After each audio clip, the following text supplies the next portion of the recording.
Hello, everyone. I'm Katie, and thank you so much for watching Fairy Tale Reform. So let's face it, relationships are complicated. Whether they're platonic, professional, or romantic, when you're interacting with other people, it can be a challenge, especially when it comes to romantic relationships. Knowing what's going on in our minds and in the minds of others can be really complicated. And although I wish there were a magical cure to make the ups and downs of dating less overwhelming, I'm not sure it exists. But mindfulness is a practice that has helped me and many others make the ups and downs of romantic relationships a little less overwhelming. So I could go on and on and on about this topic. So today we're just going to do a little bit of a summary and talk about what mindfulness is and how it can help. So what is mindfulness? Simply put, mindfulness is being aware of what's going on and paying attention to how we feel about it in the moment instead of just reacting. In our instant gratification society, we're so used to just reacting that we don't take the time to slow down and really understand what's going on.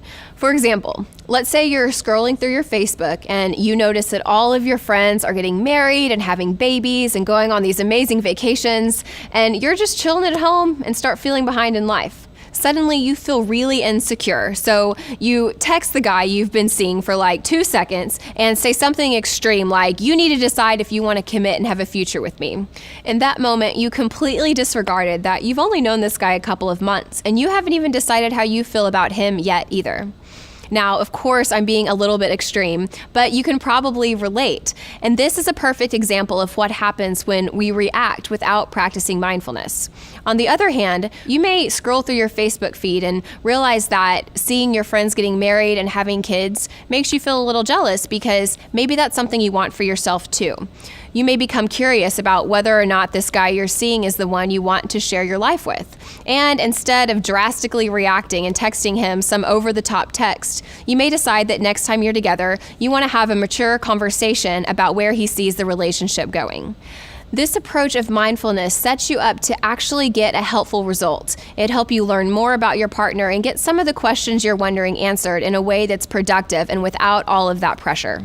We can't control the fact that life and love will sometimes be unpredictable, but we can control the way we respond, and mindfulness helps us do that.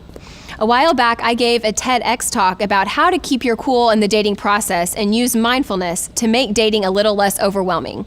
Be sure to check that out at the link in the show notes. And that's it for this episode of Fairy Tale Reform. Thank you so much for watching. Be sure to head over to fairytalereform.com and subscribe so you can be the first to find out about new episodes. And until next time, remember that happily ever after starts with you.